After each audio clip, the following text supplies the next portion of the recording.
Do you find yourself at all skeptical that the United States can fix man-made climate change? You've got some nerve on you there, apostate. We have found the witch, may we burn her? Global warming, I meant climate change. By popular request, this is a list of the top 5 myths associated with global warming, I mean climate change. Now, I know what you're thinking and or saying to your computer screens. Who are you? That's me. To create a video debunking climate change. You're no atmospheric scientist. See, the thing about that is, neither are you. Neither is this guy. My purpose here is not at all to pretend to be a scientist, but to get you, the viewer, to think about real science versus media hype. We're all gonna die.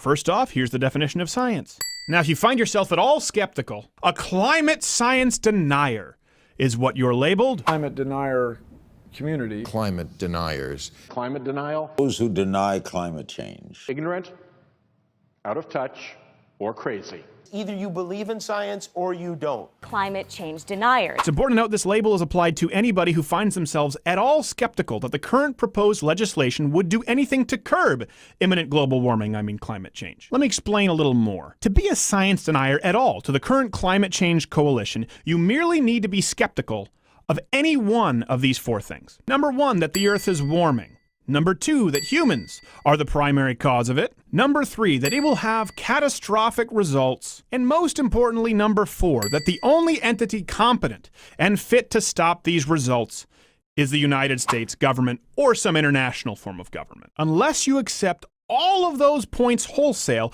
you are labeled a science denier by the same people who often push the idea that gender is merely a figment of your imagination. But that's none of my business. Maybe you believe all of these points, and that's fine. I want to hear from you in the comments section, because unlike the current climate change coalition, I don't believe that my opponents should be jailed. What's your thought on jailing skeptics as war criminals? Well, we'll see what happens. Was it appropriate to jail the guys from Enron? Interesting. Okay, right? So we'll see what happens. Bill Nye the Fascist Guy. Bill Nye the Fascist Guy. So I present to you the top 5 global warming, I mean climate change myths that you most likely believe.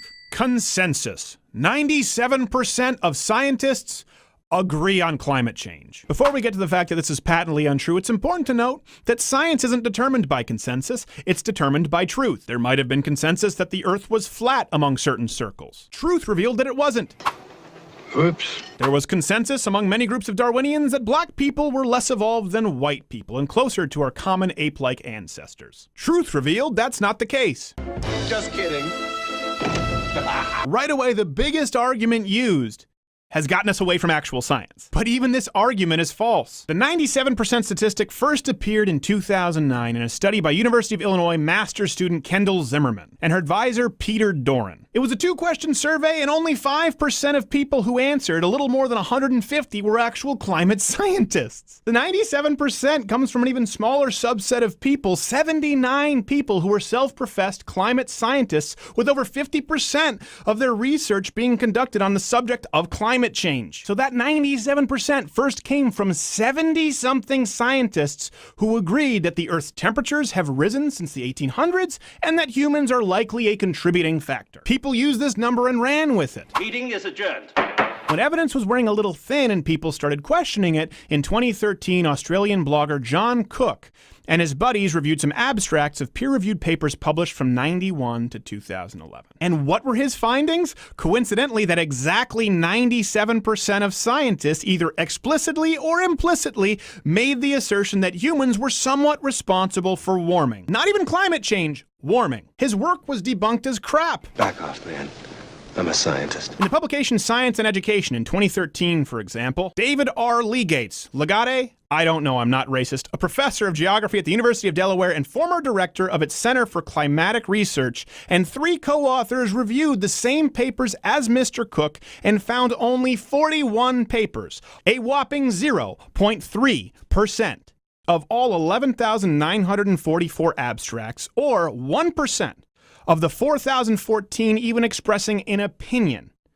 Certainly not 97%. That's it! I know you're thinking, what are you hiding? Isn't there more from which this 97% number came? No, there really isn't. All references available at louderwithcrowder.com. Okay, here's the point. Climate change advocates have a problem, and rightfully so, with a petition that was sent to the United States government with over 30,000 people claiming to have some sort of gripe or skeptical view of climate change. People on the left have said this isn't an accurate enough sample size, and there aren't enough people here who are actual atmospheric scientists. You know what? I agree. I think that's fair. So why don't we apply that same standard to this 97% consensus trash? It's true, just because someone's a scientist doesn't mean they know any more about actual climate science than you or me. I'm a botanist.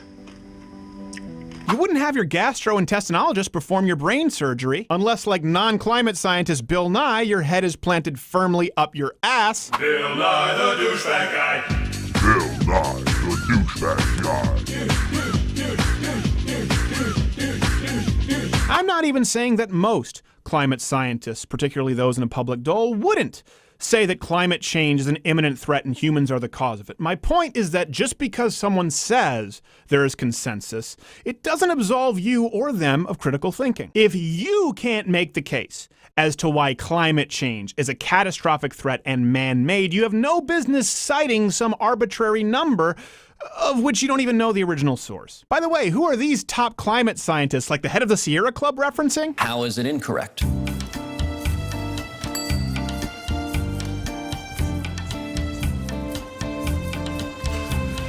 Based upon our experts, it's been refuted long ago, and it's not up for scientific debate. Interns, but that's none of my business. Myth number 2. You've heard this one everywhere. The ice sheets are melting. Truth. The Antarctic ice sheets are actually growing by billions of tons per year. Does that come to me from climate change denial /flatearthers.com? No, how about NASA? According to the new analysis of satellite data, the Antarctic ice sheet showed a net gain of 112 billion tons of ice per year from 1992 to 2001. So where does the myth come from that the ice sheets are melting? The net gain being the key words, slowed down to only 82 billion tons of ice per year between 2003 and 2008. I know what you're thinking. Okay, numbers are relative and billions, it's hard to quantify. Let me give you the worst case scenario. The worst case scenario humanly possible. If the net gains continued to slow at the current rate without fail, it would still take over 3 decades for the Antarctic ice sheet to see any form of net loss. Just like contrary to Al Gore saying that Mount Kilimanjaro would have no snow within a decade, there's plenty of snow, still, year-round. Do we sometimes see it decrease? Absolutely. Anything close to catastrophic? Many scientists say no. Let's clip along here like you're still glad to be watching me. Myth! The polar bears are dying off. Truth! There are possibly more of these soulless, killing monsters on Earth today than ever. Certainly since we've begun monitoring them. Oh, I'm gonna kill the bear. Say it, I'm gonna kill the bear. Again, all third-party references at louderwithcrowder.com. There was possibly a low of around 12,000 in the 1960s, with at least 25,000 on Earth today, likely much more. Also, it's one of the few species known to actually hunt humans. The hell are we keeping them around for? Say it, I'm gonna kill the bear. Say it. Say I'm gonna kill the bear. Say it! Science hat off. The polar bear myth was one that was easily sold through Disney films, where we could paint them as cute, cuddly little woodland creatures clinging to an iceberg in an attempt to get your kids to recycle. Don't show your kids this actual polar bear tearing apart this baby seal, tossing his lower intestines across the Alaskan tundra. If their population keeps growing, that won't be a seal, it'll be your son. Science hat back on. Kill all of them. I'm gonna kill the bear. Say it again. I'm gonna kill the bear. And again. I'm gonna kill the bear. Good. Myth number 4. Our current climate models are accurate, and our predictions have been stellar. I think you can guess where this one's going. We rely on a few organizations for these predictions, one of which is NOAA. They can't even accurately predict how many hurricanes there will be this year in Florida. We've tasked them with acting as our first warning system for retired French Canadians and old Jewish men in Hawaiian shirts, and their technology can't even get that right. Okay, what is wrong with the thing? Oh, me, it's not working. It's a yummy night. From ClimateGate to more recently, over 300 scientists are imploring lawmakers to investigate NOAA, because on record, NOAA scientists upwardly adjusted temperature readings taken from the engine intakes of ships to eliminate the hiatus in global warming from the temperature record. Oh yeah, by the way, they call that the pause. Yeah, by the way, there was a complete and total dead stop to all global warming for over 15 years, and rather than readjust their models, current climate scientists employed by your tax dollars simply chalk it up to being the pause. Yeah, well, you know, that's just like your opinion, man. Where else does this occur in scientific research? Gosh, that groundbreaking cancer drug treatment, we were wrong. For over 15 years, it helped nobody at all. Matter of fact, it might have even given some people cancer. We'll just call it the break. Maybe it's because of this kind of science and the idea that if you're skeptical at all, you're simply a science denier that's led to so many predictions being wrong, including, by the way, nearly all of the predictions made in Al Gore's Oscar-nominated An Inconvenient Truth. Nominated, or did it win? Yeah, it won 2 Oscars. I want to die. Which predictions, to rattle off a few, like Mount Kilimanjaro as we address the polar bears. North Pole still has ice. He didn't account for the 15-plus year pause, and the weather has not gotten worse. But you can go back to the 70s and find other doomsday predictions, like global cooling, overpopulation, and the mass starvation epidemic, which would have been spread by 1990. Well, funnily enough, I was just talking to my friend about that. Our speedometer's melted, and as a result, it's very hard to say with any degree of accuracy exactly how fast we were going. And of course, the constant predictions of resource depletion, peak oil, and possibly mass extinction. All of these have been made by either your federal government or very respected scientists since the 1970s up until now. When these predictions are verifiably wrong, as they nearly always are, do we recalibrate and say, you know what, maybe things aren't as imminent as we've said, or do we simply dismiss any dissidents as climate science deniers? They've made predictions. You and I and planet Earth has been the experiment. We've been able to test many times the hypothesis, and in many instances, it was wrong. Well, yeah, I could buy that, sure, I guess. You would know better than us, especially since we got a melted speedometer. Abandoning that and moving the goalposts? That's the definition of being anti-science. But again, if you disagree with me, that's great. I think this discussion should take place. I'm not trying to jail you. Again, check all the references at louderwithcrowder.com. Look at the source predictions, and then observe the results. Many of these climate scientists wanted you to believe that even as early as the 1990s, the Earth would be like this. But really, it's been like this. Sunshine, lollipops, and rainbows, everything that's... Matter of fact, one of the most often cited predictions from 2007 in the BBC by Professor Wisław Maslowski, I don't know how I pronounced it, I'm not racist, he predicted that the ice caps would be entirely melted by 2013. When it didn't happen, did they admit they were wrong? No, they just said actually it's going to happen in 2016. That's when the Earth's going to be like this.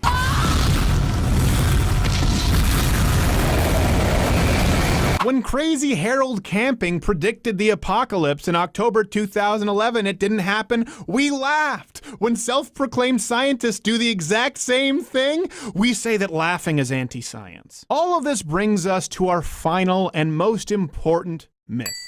Number 5. That national or international government is the only entity capable of solving imminent climate change catastrophe. After all, something on this large a scale could only be entrusted to the organization responsible for public schools, Medicare, and the post office. Let's start with the United States government. Who can solve it? The EPA? They've demonstrated that they're woefully inept to handle the tasks that have been given to them. Oh, how are those ethanol subsidies working out? You can find countless, very recent examples, like the over $2.2 billion in tax liabilities for green programs under the recent administration. One of the most notorious was Solyndra, who received over $500 million in government loans as an upstart green energy company when we knew that they very likely couldn't pay it back, but there was pressure on the government to lend to green energy. Now, I'm not against green energy, but when the government's tried to incentivize it and manipulate markets, it's turned out to be a disaster, as has been admitted in Germany. Nein, nein, nein, nein, nein! Maybe that's because sometimes the rush toward renewable green energy can actually be dirtier, as is the case often with wind turbines. How do they get created? How do they get put up? The Energizer Bunny can only take you so far. Hint: coal, oil, gas, that's used to create these things, which invariably end up being less efficient. Big government can't get out of its own way even when it has an entirely leftist legislature, as seen when they tried to put solar panels up on the Mojave Desert, but then there was gridlock because of an endangered species of tortoise. Crush the tortoise, grind the shell, turn it into energy. Let's skip a step and just burn the tortoises. Tortai? Better yet, feed them to the polar bears. Let's have one big furry bonfire. I'm gonna kill the motherfucker. The truth is that hybrid cars aren't necessarily greener than normal cars. How do you think they're built? Often from minerals and raw supplies that come from countries that are mining for them without any kind of government oversight. They're merely tossing a 12-year-old in between his break from making Nike shoes and hoping the roof doesn't collapse in on him, so they have to send in the canaries and create an obituary. Does that offend you? Not as much as this crap should offend your intelligence. And little Chen lost his life for nothing because the most green thing you could have done would have been to buy an old used car. Yes, over a hybrid, buy any old used car. A Datsun, a fucking Toyota, a fucking Mustang, a fucking Buick, 4 fucking wheels and a seat. But instead, you demanded your white Guilt-mobile with poor handling. I want a fucking car right fucking now.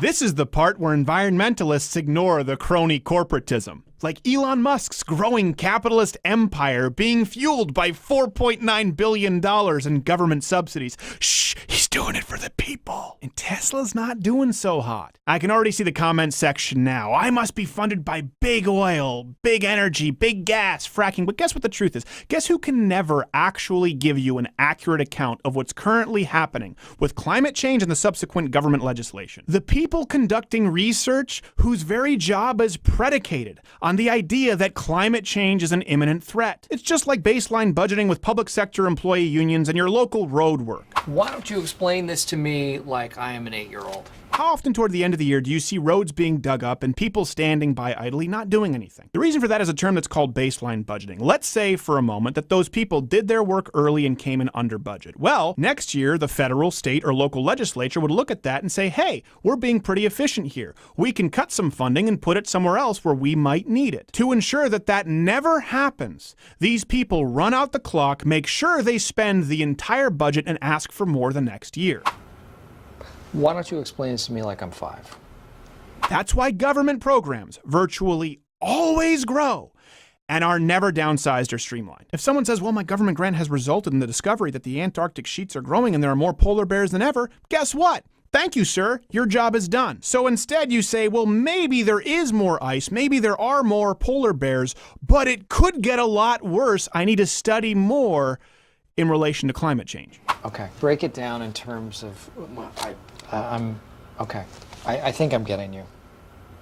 Am I saying that's everybody on the dogmatic climate change side of the ledger? No, but I'm not the one saying that we shouldn't have a discussion and possibly anybody critical of my opinion should be jailed. Do you really think big oil and energy are going around giving me checks or every single person who's possibly skeptical of these points listed? Well, let me tell you why it matters to me to set the record straight. Because unlike the currently always shifting, goalpost-moving, cataclysmic predictions coming from the neo-environmentalist lobby, we know right now, we can observe statistically, scientifically, beyond any shadow of a doubt, that our current green legislation and proposed environmentally protecting legislation hurts poor people. Now, not just poor people in the first world. Sure, if gas goes up a couple of dollars per gallon and subsequently milk and all your goods and services, that's kind of inconvenient for you. For the poor kid living in Mexico who works all week to buy a gallon of gas, or the kid out there in the plains of Zambia who needs any kind of energy he can possibly get, it's a death sentence. Your white guilt